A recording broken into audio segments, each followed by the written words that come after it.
ಸಚಿವಾಕಾಂಕ್ಷಿಗಳಿಗೆ ಕೊನೆಗೂ good news ಸಿಕ್ಕಿದೆ. ಸೋಮವಾರ ನೂತನ ಸಚಿವರ ಪದಗ್ರಹಣ ಫಿಕ್ಸ್ ಆಗಿದೆ. ಭಾನುವಾರವೇ ನೂತನ ಸಚಿವರ ಪಟ್ಟಿ ಬಿಡುಗಡೆಯಾಗುತ್ತೆ. ಬಹಳ ಸರ್ಕಸ್ ನಡೀತಾ ಇದೆ ಈಗ ಕಾಂಗ್ರೆಸ್ನಲ್ಲಿ. ಅಳೆದು ತೂಗಿ ಸಚಿವರನ್ನು ಕೂಡ ಈಗ ಫೈನಲ್ ಮಾಡಿದ್ದಾರೆ. 4 ದಿನ ಅಲ್ಲೇ ಬಿಡುಬಿಟ್ಟಿದ್ರು D K Shivakumar and team. ಈಗ ವಾಪಸ್ ಆಗಿದ್ದಾರೆ.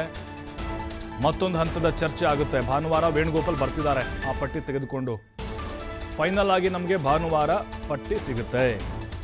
ಲೋಕಭವನದಲ್ಲಿ ಪದಗ್ರಹಣಕ್ಕೆ ತಯಾರಿ ಕೂಡ ನಡೀತಾ ಇದೆ.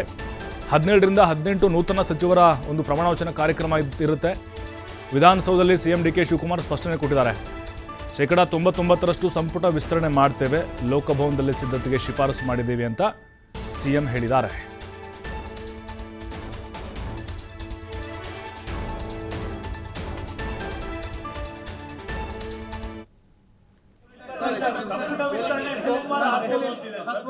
ಸಂಪುಟ ವಿಸ್ತರಣೆ ಸೋಮವಾರ ಎಲ್ಲಿ ಬಂದ ಇದೆ ಸರ್?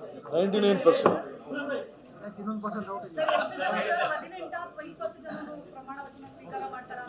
ರಾಜಭವನಲ್ಲಿ ಸಿದ್ಧತೆ ಮಾಡ್ಕೊಳಕ್ ಹೇಳಿದ್ದೀನಿ.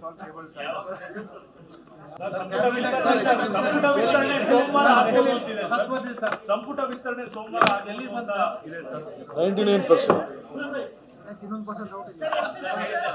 ಡಿ ಕೆ ಶಿವಕುಮಾರ್ ಅವರು ನಗನಗ್ತಾ ಹೇಳಿದರು, ಲೋಕಭವನಕ್ಕೆ ಹೇಳಿದ್ದೀನಿ ತಯಾರಿ ಮಾಡ್ಕೊಳ್ಳೋಕೆ ಅಂತ. ಬಟ್ 17ರಿಂದ 18 ಖಾತೆಯನ್ನು ಹಂಚ್ಬೋದು ಅಂತ ಅನ್ಸುತ್ತೆ. 20 ಉಳಿದಿದೆ ಈಗ. 2ರಿಂದ 3 ಹಾಗೆ ಪೆಂಡಿಂಗ್ ಇಡ್ತಾರೆ. ಮತ್ತೆ ಅಸಮಾಧಾನ ದೊಡ್ಡದಾದರೆ ಅವ್ರಿಗೆ ಕೊಡುವಂಥ ಸಾಧ್ಯತೆಗಳಿದ್ದಾವೆ. 50 ಜನ ಆಕಾಂಕ್ಷಿಗಳು ಡೆಲ್ಲಿಯಲ್ಲಿ ಬೀಡು ಬಿಟ್ಟಿದ್ದಾರೆ. ಬಟ್ ಯಾರ್ಯಾರಿಗೆ ಅದೃಷ್ಟ ಒಲಿಯುತ್ತೆ ಅನ್ನೋದು ಕೂಡ ಬಹಳ ಕುತೂಹಲ ಇದೆ ಈಗ. ಯಾರಿಗೆಲ್ಲ ಅವಕಾಶಗಳು ಸಿಗೋದಿಲ್ಲ ಅಂಥೇಳಿ.